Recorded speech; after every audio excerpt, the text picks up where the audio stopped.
Today we are going to be learning about positive space and negative space in art. And you will be creating your own negative and positive space art project with watercolor paints and black cardstock. Usually when we hear the words positive and negative, we think of positive being good and negative being bad. When it comes to creating art, the words positive and negative have completely different meanings. The positive space in a drawing or a painting is usually the main subject of your artwork, as illustrated by this stool. The negative space is the background or the space around your subject. Typically, our eyes are drawn to the positive space first. In this well-known self-portrait by Frida Kahlo, Frida herself takes up the positive space, and the monkey, cat, foliage, and rich texture fills up the negative space or the background. While we tend to focus on the main subject of our artwork, it is equally valuable to put some thought into what will fill up the negative space or background. Here's another example of a famous painting without the negative space filled in and with the negative space filled in. You can see the difference. Here's another simple illustration of positive and negative space. Do you see faces or a vase? If you are seeing a vase, then you are seeing the white area as the positive space. If you are seeing faces, then you are seeing the black areas as the positive space and the white area as the negative space. There are many talented artists who like to be creative with positive and negative space and create optical illusions. M.C. Escher is famous for his tessellation drawings, which have positive and negative space flowing into each other.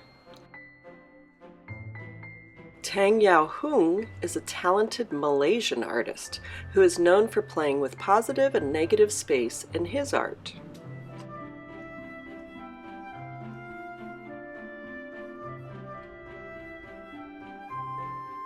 And here are a few other modern-day examples of art that incorporates positive and negative space.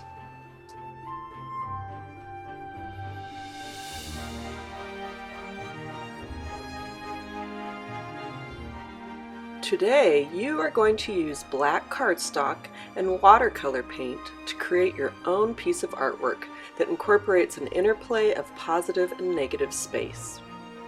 Let's get started.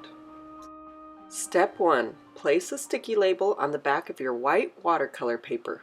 Write your first and last name clearly on the label.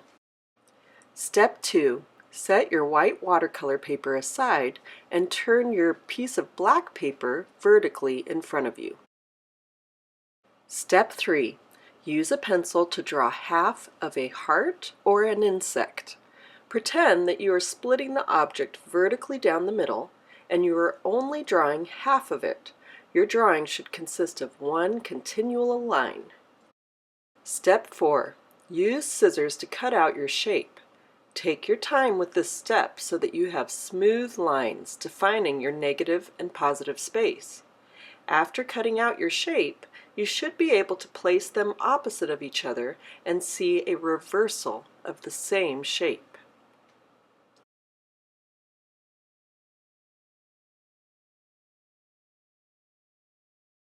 Step 5.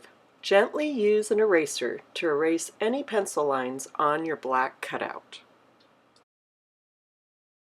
Step 6. Use a glue stick to glue the black cutouts onto your white watercolor paper. Apply the glue directly to the black paper so that you don't get glue on your painting surface. Start by carefully lining up the edges of the black paper with your white paper. Then continue attaching your shape to the page. Next, glue the smaller piece of black paper to the white paper. Match up the small piece with the big piece in the middle so that it looks like a symmetrical reflection. If you notice any corners popping up, add a small amount of glue to stick all of the black paper down.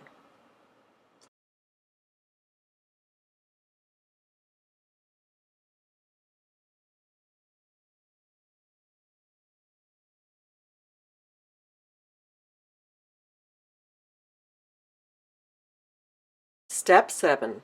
Now it is time to begin painting with watercolor. One technique you can try is a watercolor wash. Add a very thin layer of water to sections of your white watercolor paper. Then wet your brush again and add one color.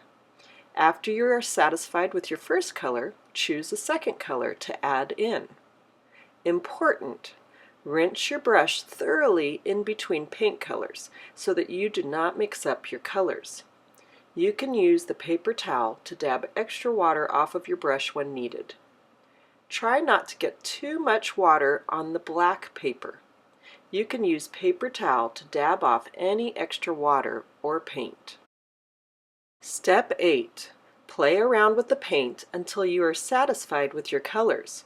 You should get a dreamy, swirly, random effect that looks like clouds, blobs, or tie-dye clothing. We recommend that you use no more than 3 colors so that your colors stay defined. Make sure that all of the white space is covered with paint. This will help your positive and negative space to be clearly defined. Notice how the same colors are used on both sides of the painting. This helps to emphasize the negative and positive space. Step 9. Ask a volunteer where you should place your project to dry and begin cleaning up your space. Enjoy looking for the positive and negative space in artwork all around you.